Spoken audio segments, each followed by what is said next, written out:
አንድ ብልጥ ተማሪ መምህሩ እንደዚህ ያለ ሲያስተምር ሰማ።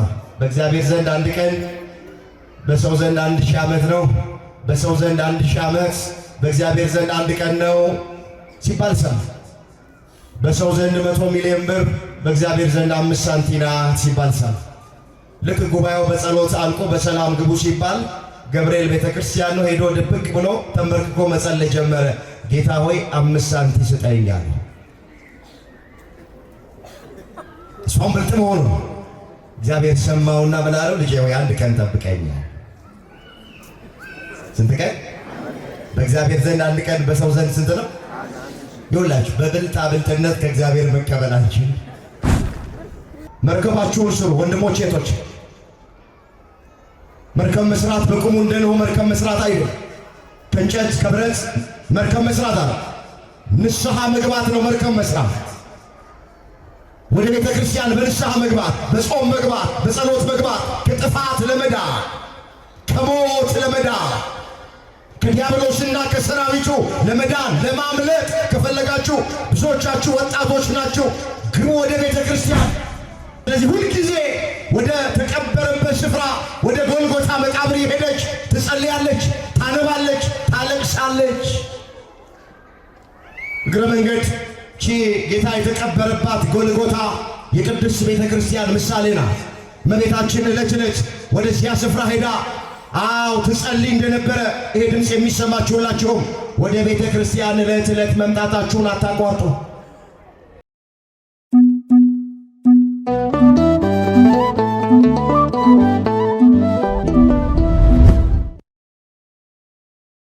እስኪ ሁላችንም አንድ ጊዜ ጣታችንን በትምህርተ መስቀል እንስራና ፊታችንንና መላ ሰውነታችንን አብረን እናማትባለን። በስመ አብ ወወልድ ወመንፈስ ቅዱስ አሃዱ አምላክ አሜን።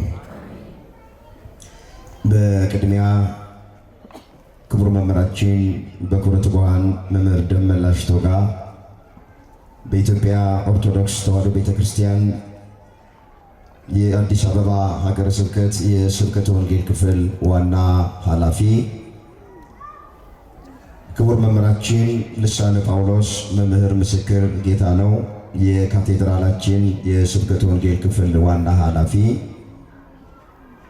ክቡር መምህራችን ላይከ ወንጌል ሎሬ፣ እንዲሁም ስማችሁን ያልጠራኋችሁ እጅግ ተወዳጅ የዚሁ ካቴድራል የስብከተ ወንጌል ክፍል መምህራን፣ በዝማሬ ለዛሬ እንዲያገለግሉ የተጋበዙ ዘማሪ ሊቀ ልሳናት ቸርነት ሰናይ፣ ዘማሪ ዲያቆን አዋዝ ተገኝ በዜማ ዕቃ እያገለገሉ ያሉ ወንድሞቻችን፣ የነገዋ ቤተ ክርስቲያን ተረካቢ የምትሆኑ የሰንበት ትምህርት ቤት ተማሪ ወጣቶች፣ በዚህ ቅድስና ስፍራ ላይ ቃሉን ለመስማት ኪዳነ ምሕረትን ለመማፀን ከሩቅም ከቅርብም የተሰበሰባችሁ አባቶች፣ እናቶች፣ እህቶች፣ ወንድሞች፣ ሕፃናትን ጨምሮ በእግዚአብሔር ሰላምታ እንደምን አመሻችሁ። አሜን። አምላካችን እግዚአብሔር ያለፈውን ጊዜ በሰላምና በጤና አስፈጽሞን በዕድሜያችን ላይ ይህችን ቀን ተጨማሪ አድርጎልን ቃሉ በሚነገርበት ስፍራ ላይ የሰበሰበን የአባቶቻችን አምላክ የእኛም አምላክ እግዚአብሔር ስለማይነገር ስጦታው ቅዱስ ጳውሎስ እንደተናገረ ክብርና ምስጋና ይግባው፣ ክብርና ምስጋና ይግባው። የእናታችን የእመቤታችን የቅድስት ድንግል ማርያም አማላጅነት አይለየን። እግዚአብሔር አምላካችን በመካከላችን ተገኝቶ የቃሉን ደጅ ለሁላችንም ከፍቶ የሚረባንንና የሚጠቅመንን ነገር እንዲያስተምረን የእሱ ቅዱስ ፍቃዶ ይሆንልን። እንኳን አደረሳችሁ።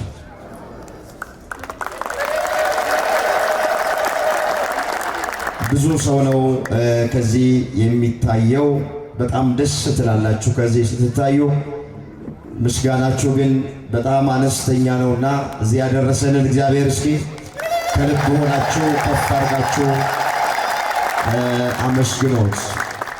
ነገር በሶስት ይጸናል። ለሶስተኛ ጊዜ አመስግኖት እግዚአብሔር የተመሰገነ ይሁን። ወደ ዕለቱ የወንጌል አገልግሎት እንሄዳለን። እኔን እንደቆምኩ እናንተን እንደተቀመጣችሁ እግዚአብሔር የቃሉን ደጅ ከፍቶ ሁላችንን እንዲያስተምረን የእሱ ቅዱስ ፈቃዱ ይሆንልን።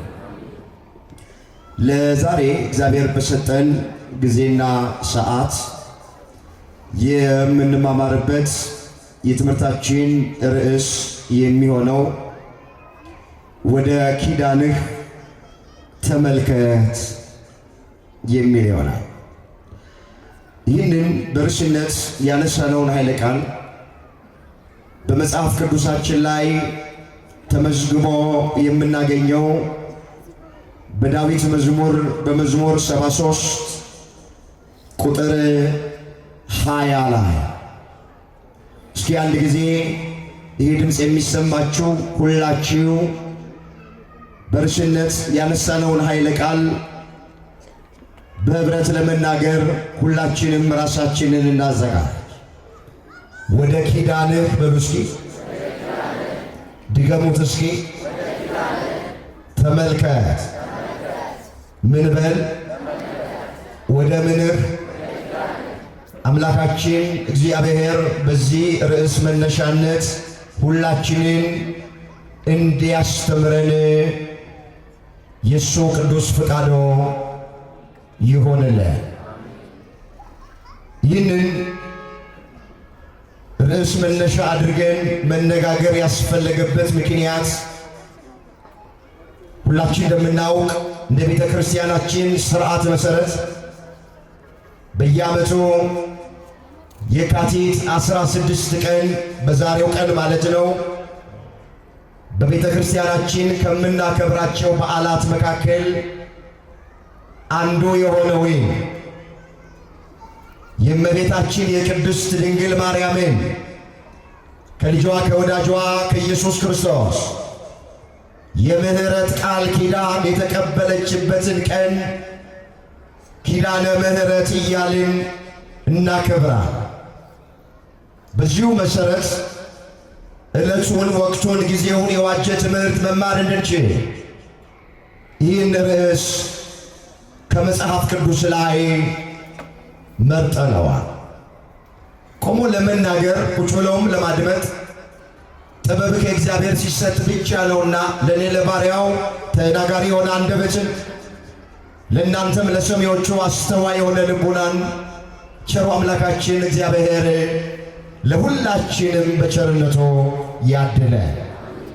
ትንሽ ሰዓታችን ገፋ ስላለ ትምህርቱን በተቻለ መጠን ለማሳጠር ሞክራል። ከኔ በኋላ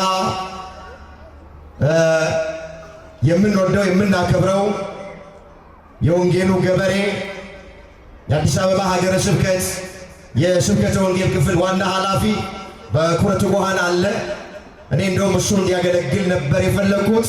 በፍጹም ስላለኝ ግድ ስላለኝ ብቻ ለመታዘዝ ነው የቆምኩት።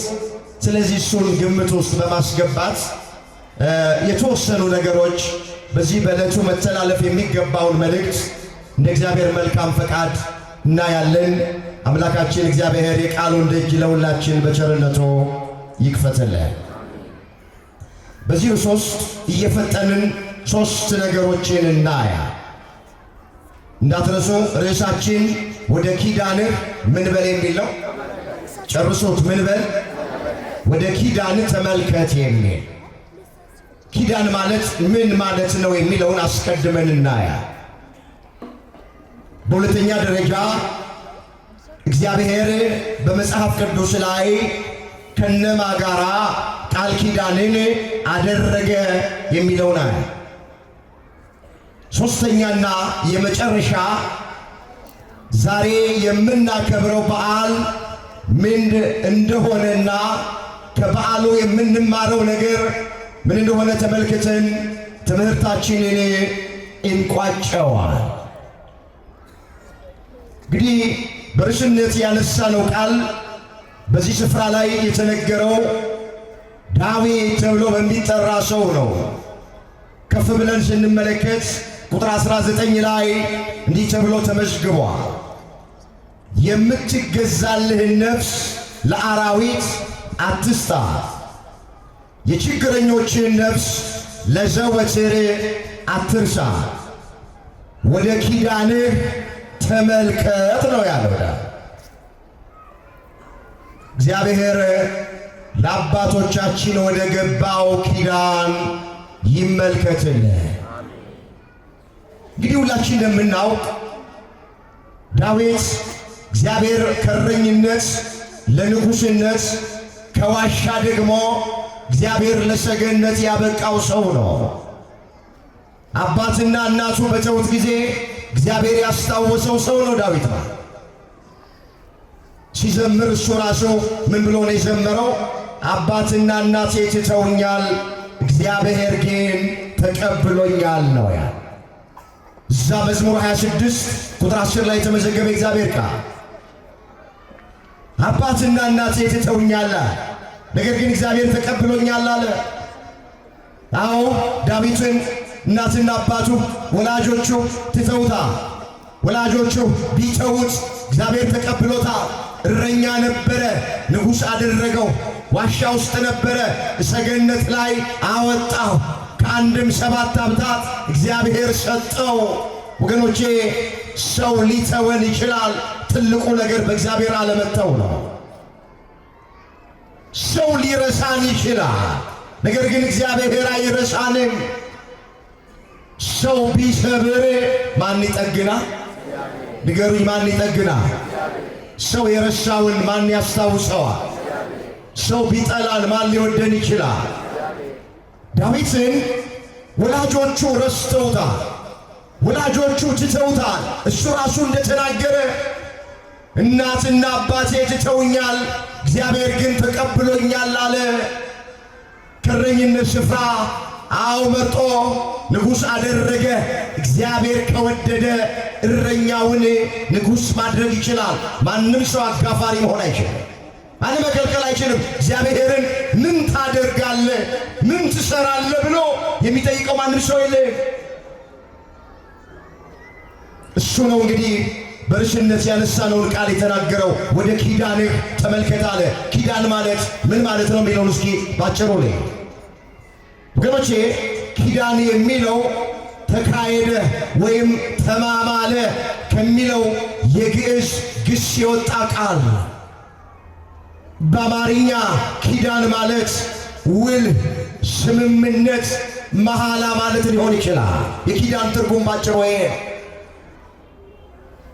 ወገኖቼ። ኪዳን እግዚአብሔር ከሰው ጋር ገብቷል። ሰው ደግሞ ከሰው ጋር የሚገባው ኪዳን እየተባለ ይጠራል። ሁለትና ከሁለት በላይ የሆኑ ሰዎች ሲዋዋሉ፣ መሐላ ሲያደርጉ፣ ኪዳን ገቡ፣ ኪዳን አደረጉ ይባላል። ስለዚህ በመጽሐፍ ቅዱስ እግዚአብሔር ከፍጥረቱ ጋር ቃል ኪዳን ገብቷል። ሰዎች ደግሞ ከሰዎች ጋር ቃል ኪዳንን አድርገዋል። እኛ አሁን ትኩረት አድርገን በዚህ አጭር ሰዓት ውስጥ የምንመለከተው ሰው ከሰው ጋር ያለውን ኪዳን፣ ውል፣ ስምምነት አይደለም። እኛ አሁን የምናየው ትኩረት አድርገን እግዚአብሔር ከፍጥረቱ ጋር ከሰው ልጆች ጋር ስለገባው ቃል ኪዳን ነው። ወደ ሁለተኛው ሐሳብ ላይ በመጽሐፍ ቅዱስ እግዚአብሔር ከነማን ጋር ቃል ኪዳን አደረገ? እሱን አሁን ባጭሩ አስታውሳችኋል ወገኖቼ። እግዚአብሔር ከአበው ነቢያት ጋር፣ ከጻድቃን ጋር፣ ከቅዱሳን ጋር፣ ከሰማዕታት ጋር፣ ከባለሟሎቹ ጋር እግዚአብሔር ቃል ኪዳን ገብቷል። ቃል ኪዳንን አድርጓል። ከመረጥኳቸው ጋር ቃል ኪዳንን አደረግኩ ብሎ እንደተናገረ በዳዊት አድሮ መዝሙር 88 ቁጥር 3 ላይ የተመዘገበ እግዚአብሔር ቃል እስኪ አብራችሁኝ በሉ። ከመረጥኳቸው ጋር በሉ እስኪ ቃል ኪዳንን አደረግኩኝ። ማን ነው እንደዚህ ያለው? እግዚአብሔር። ከምርጦቹ ጋር ምርጦች ከተባሉ ነቢያት፣ ምርጦች ከተባሉ ጻድቃን፣ ምርጦች ከተባሉ ቅዱሳን እግዚአብሔር በየዘመናቱ ቃል ኪዳን ገብቷል። ወገኖቼ ቅዱሳንን የጠራቸው እሱ ነው። የመረጣቸው እሱ ነው። ያጸደቃቸው እሱ ነው። ያከበራቸው እሱ ነው። ቃል ኪዳንም የገባው እግዚአብሔር ራሱ ነው። ሐዋርያው ቅዱስ ጳውሎስ በሮሜ መልእክቱ ምዕራፍ 8 ቁጥር 29 ጀምሮ የተመዘገበ ቃል የልጁን መልክ እንዲመስሉ አስቀድሞ ወስኗልና አስቀድሞ የወሰናቸው እነሱን ጠራቸው፣ የጠራቸውን አጸደቃቸው፣ ያጸደቃቸውን አከበራቸው ይላል። እንደገና ከነሱም ጋር ቃል ኪዳን እግዚአብሔር አደረገ። ዝቅ ብሎ ቁጥር 33 ላይ ምን ይላል? እግዚአብሔር የመረጣቸውን ማን ይቃወማቸዋል? እስኪ እግዚአብሔር በሉ። የመረጣቸውን ማን ይቃወማቸዋል? ከመረጥኳቸው ጋር ቃል ኪዳንን አደረግኳል። እግዚአብሔር ቅዱሳንን መረጠና ቃል ኪዳን አደረገ። ቃል ኪዳን ገባ። ሐዋርያው ደግሞ ምን አለ? እግዚአብሔር የመረጣቸውን ማን ይቃወማቸዋል አለ። ስለዚህ እሱ መርጧቸው ቃል ኪዳን የገባላቸው አሉ። በቤተ ክርስቲያናችን አስተምሮ መሰረት 7ቱ ኪዳናት ተብሎ ቢጠሩ ስንቱ ኪዳናት አልኳቸው? አቤት 7ቱ ኪዳናት የሚባሉ አሉ። አሁን 7ቱንም ኪዳናት እየዘረዘርኩኝ ለማየት ጊዜ አይበቃል። ምንድነው የሚለው መጽሐፍ? ስለ ሶምሶንና ስለ ባርቅ፣ ስለ ዮፍታሔና ስለ ሳሙኤል፣ ስለ ቀሩት ነቢያት ልተርክላችሁ ወደድኩኝ፣ ሁሉን እንዳልተርክ ጊዜ ያጥርብኛል አለ። ዕብራውያን 11 ቁጥር 32 ላይ እኔው አሁን ስለ 7ቱ ኪዳናት እያንዳንዱን እንዳልመለከት እንዳልተርክላችሁ ጊዜ ይገድበኛል። ግን እንዲህ ጥቂቱን ጠቁሜ አልፋለሁ። ከ7ቱ ኪዳናት መካከል የመጀመሪያው እግዚአብሔር ኪዳን የገባው ከአዳም ጋር ነው። ኪዳነ አዳም እየተባለ ይጠራ። ንገሩ፣ ኪዳነ ማን አልኳችሁ? ኪዳነ አዳም። ምንድነው ኪዳኑ? ከ5 ቀን ተኩል በኋላ ከልጅ ልጅ ተወልጄ ምን እልሃለሁ? አቤት ይሄ ነው ኪዳነ አዳም እየተባለ የሚጠራ። ሁላችን እንደምናውቅ የመጀመሪያው ሰው አባታችን አዳም በደለ፣ እምነት አጎደለ፣ የእግዚአብሔርን ትእዛዝ ተላለፈ። በሞተ ሥጋ ሞተ ነፍስ፣ በርደተ መቃብር ርደተ ገሃነም ተፈረደበት። በሥጋ ሞቶ ወደ መቃብር መውረድ፣ በነፍስ ሞቶ ወደ ሲኦል መግባት ተፈረደ። ከዚህ የሚታደግ ጠፍቷል። አዳም ከገነት ከወጣ በኋላ የቤተ ክርስቲያን ታሪክ እንደሚነግረን ማቅ ለብሶ አመድ ነስንሶ ጉድጓድ ቆፍሮ ጾመ፣ ጸለየ፣ አለቀሰ። እግዚአብሔር ጾም ጸሎቱን፣ ንስሐውን፣ እንባውን ተመለከተ። ቃል ኪዳን ገባለት። ምን ብሎ? አዳም ከገነት እንደወጣ አትቀርም፣ ከ5 ቀን ተኩል በኋላ ከልጅ ልጅ ተወልጄ አድንሃለሁ አለው። ይሄ በመጽሐፈ ቀሌሜንጦስ ላይ ተመዝግቦ የምናገኘው ቃል። አውሲራክ የተባለውም አባት ተናግሮታል።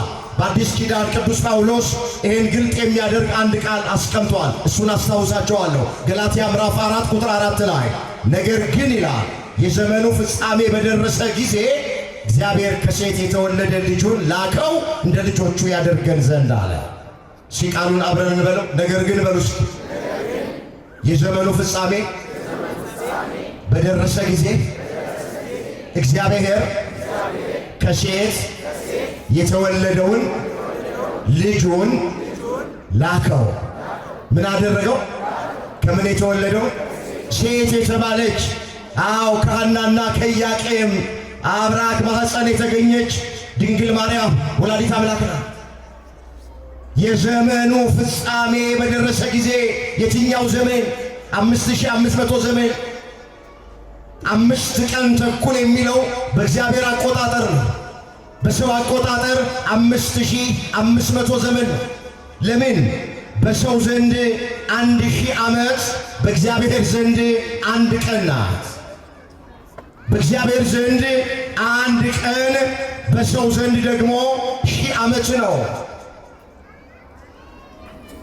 እንዲህ ተብሎ እንደተጻፈ እዚህ ሁለተኛ ጴጥሮስ ምዕራፍ 3 ቁጥር 8 ላይ እናንተ ግን ወዳጆቼ ሆይ አለ በጌታ ዘንድ 1 ቀን እንደ 1000 ዓመት 1000 ዓመትም እንደ 1 ቀን እንደሆነ ይህንን አንድ ነገር እንዳትረሱ። እስኪ ልጠይቃችሁ፣ በእግዚአብሔር ዘንድ 1 ቀን በእኛ ስንት? በእኛ 1000 ዓመት በእግዚአብሔር ዘንድ ስንት ቀን? 1 ቀን።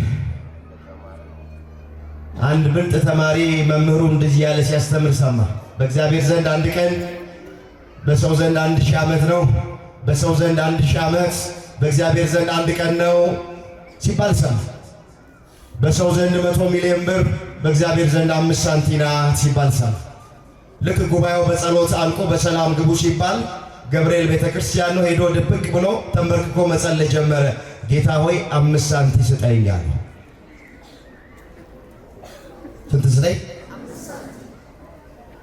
በእግዚአብሔር ዘንድ 5 ሳንቲም በእኛ ስንት ነው? 100 ሚሊዮን። እሷም ብልጥ መሆኑ እግዚአብሔር ሰማውና ምን አለው? ልጄ ሆይ 1 ቀን ጠብቀኝ። ስንት ቀን? በእግዚአብሔር ዘንድ 1 ቀን በሰው ዘንድ ስንት ነው? ይኸውላችሁ በብልጣ ብልጥነት ከእግዚአብሔር መቀበላችን በእምነት በየዋህነት ራስን ዝቅ በማድረግ እንጂ በቴክኒክ እና በታክቲክ ከእግዚአብሔር ምንም መቀበል አይቻልም። ቅዱሳኑ፣ ጻድቃኑ፣ ሰማዕታቱ እግዚአብሔርን ያስደሰቱት በብልጣ ብልጥነት አይደለም፣ በማቆላመጥ አይደለም፣ በየዋህነት በመንፈሳዊነት በትህትና ራስን ዝቅ በማድረግ ከእግዚአብሔር በረከት አግኝተዋል። እንመለስ እንዳይሰፋ ኪዳነ አዳም ከልጅ ልጅ ተወልጄ አድንሃለሁ የሚል ነበረ። ከ5 ቀን ተኩል በኋላ 5500 ዘመን ሲፈጸም የልጅ ልጅ ከተባለች ከድንግል ማርያም ከወላዲት አምላክ ከሥጋዋ ሥጋ ከነፍሷ ነፍስ ነስቶ በአጭር ቁመት በጠባብ ደረት ተወስኖ ለዓይን በሚከፋ ለአፍንጫ በሚከረፋ ስፍራ በቤተልሔም ዋሻ በከብቶች ግርግም የእኛ ጌታ ተወለደና አዳምን ከጠፋበት ፈለገው፣ ከሲኦል ወደ ገነት አሸጋገረው፣ ከሞት ወደ ሕይወት አሳለፈው። የገባለትን ቃል ኪዳን ፈጸመለት። የመጀመሪያው ኪዳን ኪዳነ አዳም እየተባለ ይጠራል። ወደ ሁለተኛው ሁለተኛው ኪዳን ኪዳነ ኖህ እየተባለ ይጠራል። የማን ኪዳን አልኳችሁ? ኖህ።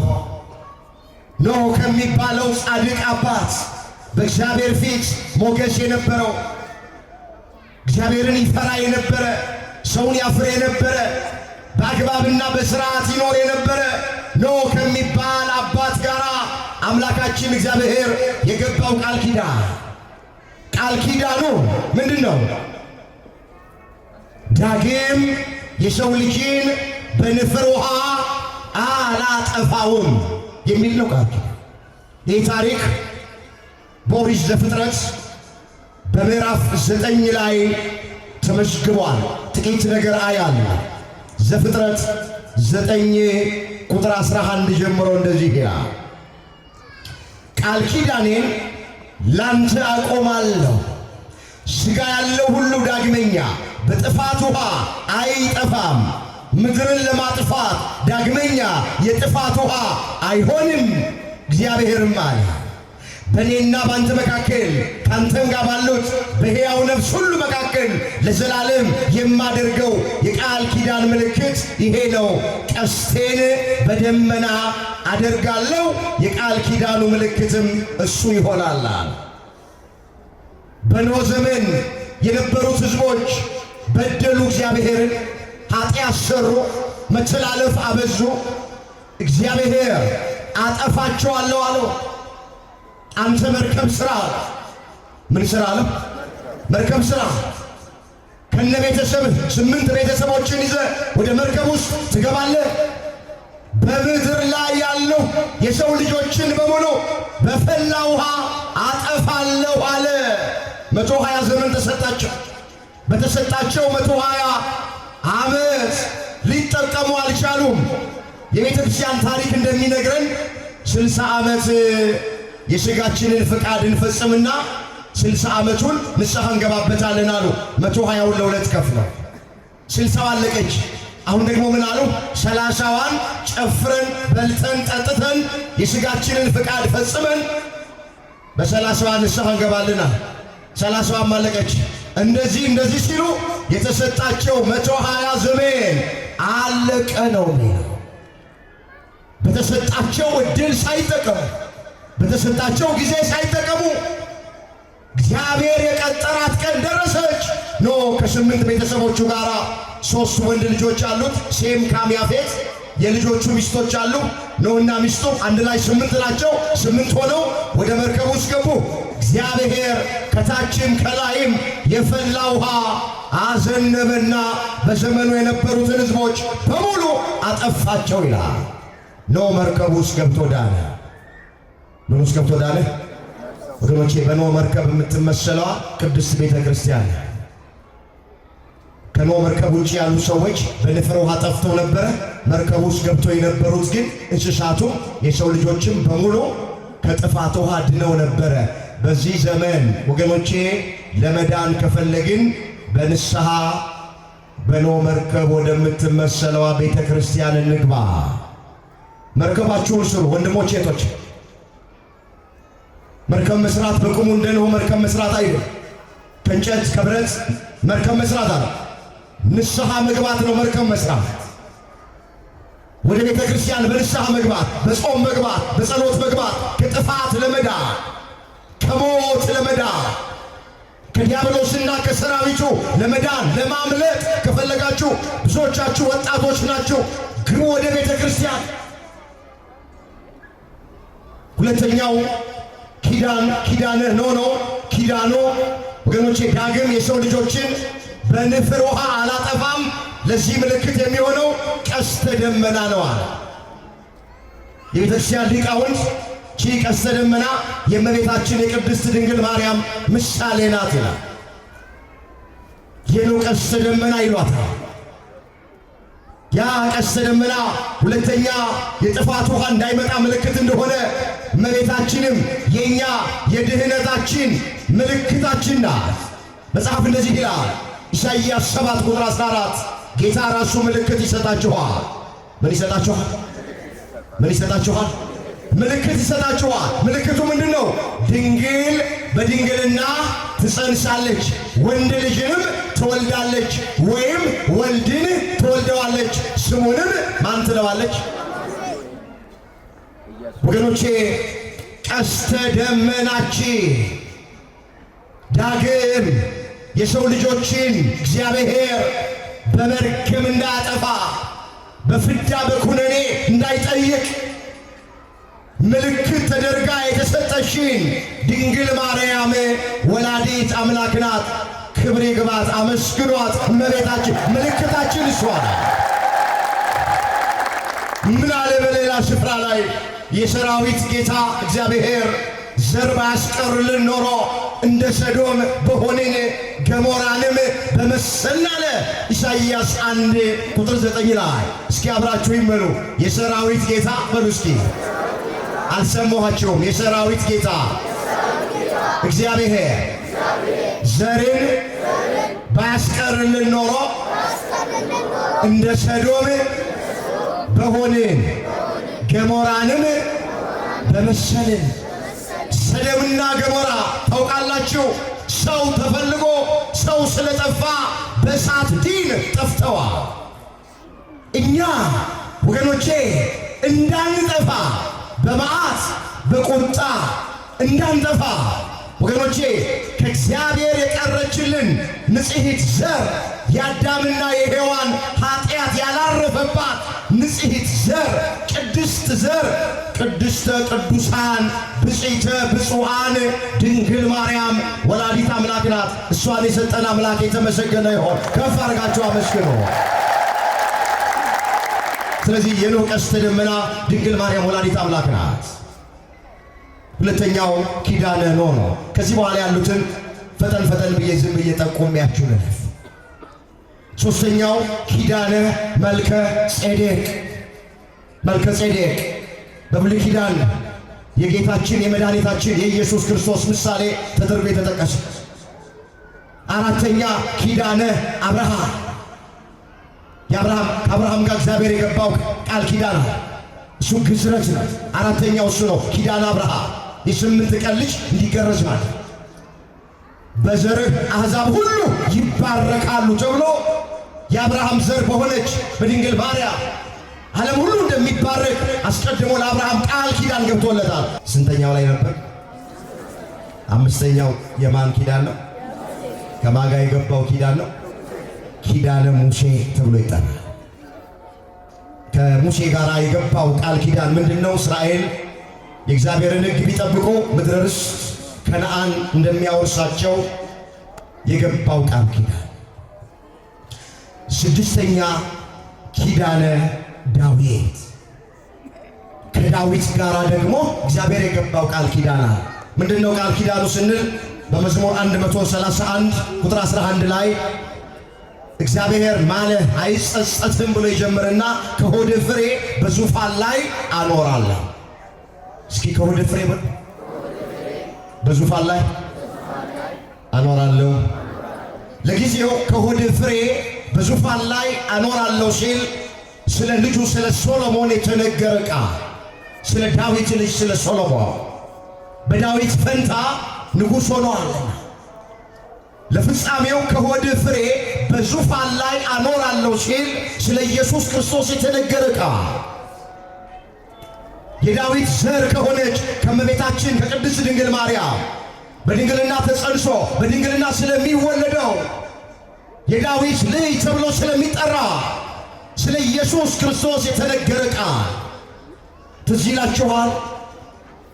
መልአኩ ቅዱስ ገብርኤል በስድስተኛው ወር ከእግዚአብሔር ዘንድ ተልኮ መጣ።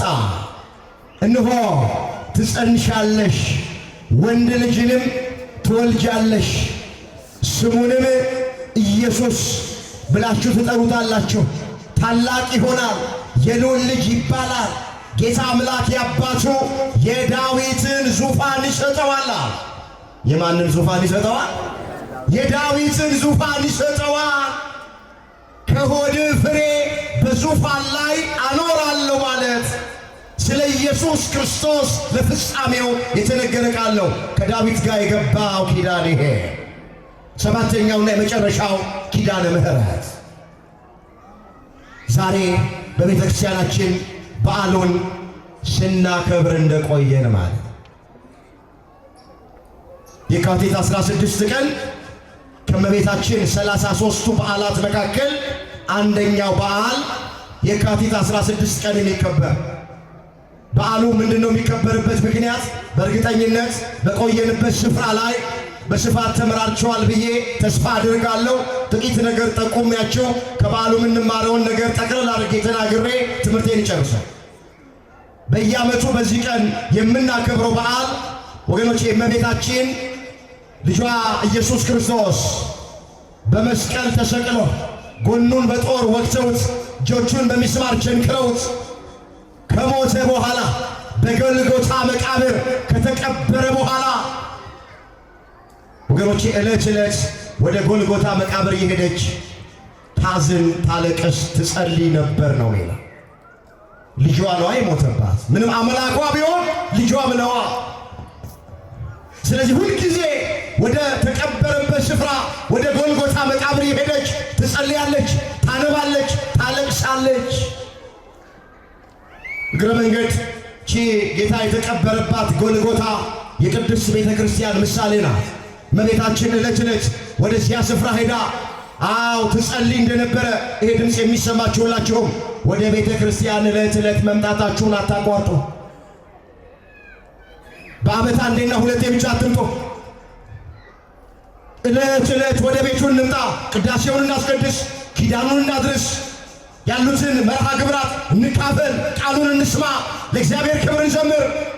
እንደ መስቀል ወፍ በዓመት አንድ ጊዜ ብቻ ቤተ ክርስቲያን አንምጣ። አሁን ጠጠር መጣያ የለም፣ ግቢው ሞልቷል፣ ደስ ይላል። የአባቶች አይን ጠግቧል፣ የመምህራን አይን ጠግቧል። ነገስ በተለይ ይሄ ስፍራ ዕለት ዓመቱን ሙሉ ወንጌል ማይቋረጥበት፣ ስብሐተ እግዚአብሔር ማይቋረጥበት፣ ጠንካራ አባቶች ያሉበት፣ ጠንካራ መምህራን ያሉበት፣ ለሌሎች አብያተ ክርስቲያናት በዚህ ሀገረ ስብከት ላሉት አብነት የሆኑ ምሳሌም የሆኑ አርያም የሆኑ አባቶች ያሉበት ነው። እዚህ አጥቢያ ያላችሁ በተለይ ከቤተ ክርስቲያን አትጥፎ። በዓመት አንዴና ሁለቴ ብቻ አትምጡ። ድንግል ማርያም ልጇ ከሷ ከተለየ በኋላ ወደ ተቀበረበት ስፍራ ወደ ጎልጎታ መቃብር ዕለት እየሄደች ትጸልያለች፣ ታዝናለች፣ ታለቅሳለች። ልመናዋ ሌላ አይደለም፣ ጸሎቷ ሌላ አይደለም፣ ስለ ራሷ አይደለም ለምትጸልየው። የሰው ልጆችን ማርልኝ ነው የምትለው። ታሪኩ ሰፊ ነው። ተገለጠ ልጇ በዛሬው ቀን የካቲት 16 ቀን ተገለጠለት። እናቴ ሆይ አላት፣ ምን እንዳደርግልሽ ነው የምትወጂው? በራሴም ስም በባህሪ አባቴ በእግዚአብሔር አብ ስም በባህሪ ሕይወቴ በእግዚአብሔር መንፈስ ቅዱስ ስም ቃል እገባልሻለሁ። ምን ላድርግልሽ አለ። ስሜን የጠራውን በስሜ የተማጸነው መታሰቢያ የሚያደርገው በስሜ የተራበ የሚያበላውን፣ የተጠማ የሚያጠጣው፣ የታረዘ የሚያለብሰውን፣ በስሜ ቤተ ክርስቲያን የሚያንጸውን የሚያሳንጸውን ማርልኝ። ምን በልልኝ? ማርልኝ። የዚህን ጊዜ ያልሽኝን የለመንሽኝን አዎ ፈጽሜልሻለሁ። በስምሽ የተማጸነውን መታሰቢያሽን የሚያደርገውን፣ የተራበውን በስምሽ የሚያበላውን፣ የተጠማውን በስምሽ ያጠጣውን፣ የታረዘውን በስምሽ የሚያለብሰውን፣ ቤተ ክርስቲያን የሚያንጸውን የሚያሳንጸውን፣ ለቤተ ክርስቲያን መገልገያ የሚያስፈልገውን በስምሽ ለሚያደርገው በሙሉ እምርልሻለሁ ብሎ ልጇ ኢየሱስ ክርስቶስ በዛሬው ቀን ቃል ኪዳን ገባላት። ክብር ይግባት ወላዲተ አምላክ። ይህንን ነው ዛሬ በቤተ ክርስቲያናችን እያሰብን ያለ፣ ይህንን ነው እያከበርን ያለ ነው። በቤተ ክርስቲያናችን በቆየንበት ስፍራ ላይ ታሪኩ ሲተረክልን ሲነገረን ስንማማር እንደነበረ ማለት ከመቤታችን ጋር ነው። መጨረሻ ሰባተኛው ኪዳን ኪዳነ ምሕረት የሁሉም ኪዳናት መጠቅለያው፣ ማሰሪያው፣ መካተቻው፣ ማህተሙ ኪዳነ ምሕረት ኪዳነ ማርያም ቢባል ይሻላል። ከመቤታችን ጋር የገባው ቃል ኪዳን፣ ከእናቱ ጋር የገባው ቃል ኪዳን አምላካችን እግዚአብሔር ለእናቱ ስለገባው ቃል ኪዳን ብሎ አገራችንን ኢትዮጵያን በመልካም ያስብልን፣ ቤተ ክርስቲያናችንን ያስብልን፣ ሁላችንንም በቃል ኪዳኑ እግዚአብሔር ያስበን። ምእመናን ይሄ ድምፅ የሚሰማችሁ ባካችሁ ወደ ኪዳን ተመልከት እንበለው። ወደ ርዕሳችን ወደ ምን ተመልከት? ወደ ኪዳን ተመልከት እንበል። በተለይ በዚህ ለእናት ወደ ገባኸው ኪዳን ተመልከት እንበል። ሀገራችን ያለችበትን ሁኔታ እናውቃለን። ቤተክርስቲያናችን ያለችበትን ሁኔታ እናውቃለን። የኑራችንን ሁኔታ እናውቀዋለን። ወገኖቻችን ያሉበትን ሁኔታ እናውቀዋለን። ስንቱን ልተርክላችሁ። ስለዚህ እግዚአብሔር አምላካችን ለእናትህ ለእመቤታችን ለቅድስት ድንግል ማርያም ወደ ገባኸው ኪዳን ተመልከት ምን ብሎ ነው የገባው? እምርልሻለሁ ብሏል። መታሰቢያሽን ለሚያደርግ ስምሽን ለሚጠራ ምህረት አደርጋለሁ ብሏል።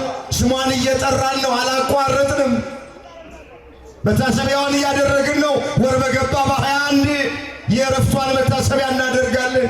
ወር በገባ 16 ቃል ኪዳን የተቀበለችበትን መታሰቢያ እናደርጋለን። ወር በገባ 1 የልደቷን መታሰቢያ እናደርጋለን። ወር በገባ 3 በአሳ ማርያም እያልን ወደ ቤተ መቅደስ የገባችበትን መታሰቢያ እናደርጋለን። ስለዚህ ወደ ኪዳን ተመልከት፣ እምርልሻለሁ ብለሃል፣ ማረን እንበለው።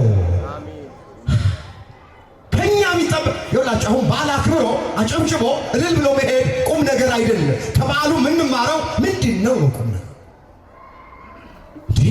ብሉይ ኪዳንን እኮ ስንመለከት በአንድ ወቅት እስራኤል ከግብፅ ምድር ወጥተው ወደ ምድረ ርስት ወደ ከነዓን ሲጓዙ ጣዖት በማምለክ እግዚአብሔርን አስቆጡት፣ አሳዘኑት፣ በደሉት። ያጠፋቸው ዘንድ ወደደ እግዚአብሔር።